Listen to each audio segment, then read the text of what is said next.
My name is Tristan, and this is Stacy, and we are the Wandering Blue Passports. Normally, we document the places we go, but today, we're going to be sharing the how instead, during our flight from Tbilisi, Georgia to Baku, Azerbaijan.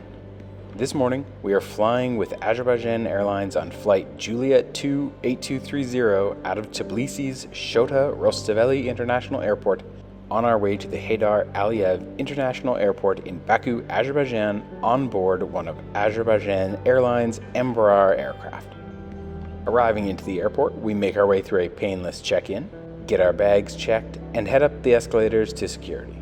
It is in security that we are looted for our travel forks due to the insane security risk forks pose to air travel, before breezily going through customs. Being a little early for our flight, we're able to explore the secure side of the airport and set off in search of food and coffees, which we discover are insanely priced. Neither of us has ever seen food so expensively marked up in an airport before in our lives. I opt to not spend $15 on a coffee. We soon find our gate at 100A and get a little peek of the plane sitting at the sky bridge. Tbilisi Airport provides a very pleasant runway view so that you can enjoy a view of the tarmac while you wait for your flight. Soon, it was time for boarding. Today we are flying in economy class, and having never flown Azerbaijan Airlines before, we don't know what to expect. Luckily for us, at check-in, the staff member checking us in relocated our seats to the emergency exit row. Strangely, our seats were located at 26A and C. We find our seats on the left-hand side of the plane over the wing. The overhead bins available were standard for this size of aircraft. I think there's something special about emergency exit seats. I think they're the perfect mix of comfort and affordability, providing you more legroom than you can use without costing you more than about $50 typically.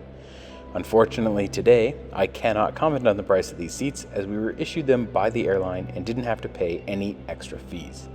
Settling into the seat, we are greeted with a standard assortment of seatback documentation, including a safety features card and an extra emergency exit row Q&A sheet.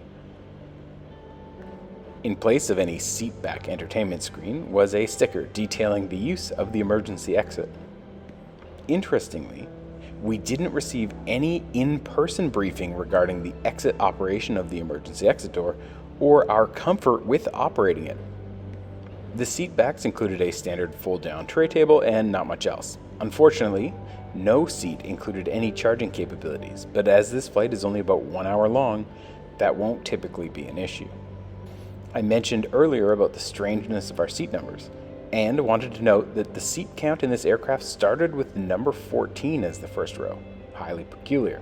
If there's some reason for this, please let us know in the comments below. With the general safety brief starting, we pushed back and started our taxi to the runway. And with that, it was time to take off.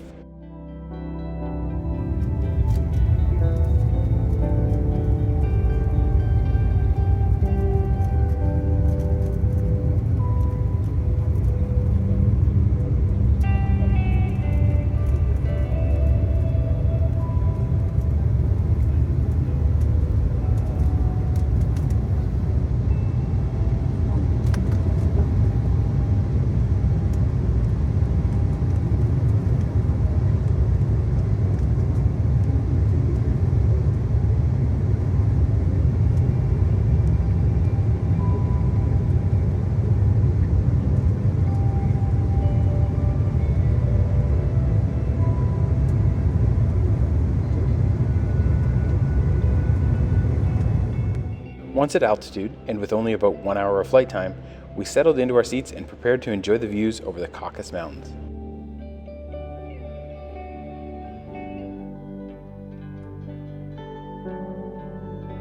It wasn't long until flight staff passed us with a cart of waters that we became aware that they were handing out food on an economy flight, less than an hour in 2024.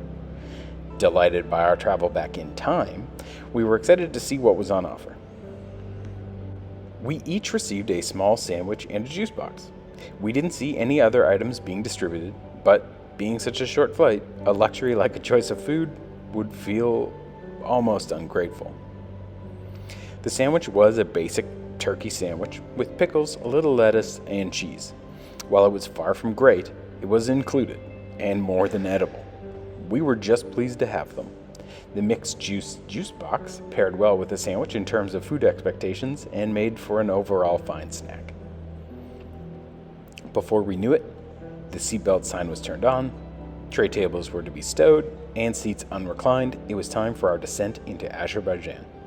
We never intended to take this flight, but unfortunately, due to the political situation in Azerbaijan, since COVID-19, nobody has been allowed to enter the country by land or sea, and entry is only allowed to foreigners by air.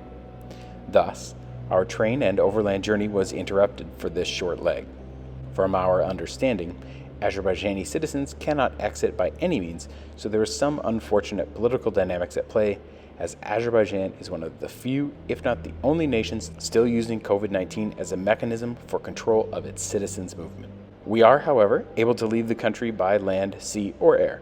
As such, Azerbaijan Airlines did use the restrictions to significantly increase prices flying into the country, something you should be aware of before booking. Similar to most flights, the further out you're able to book, the better.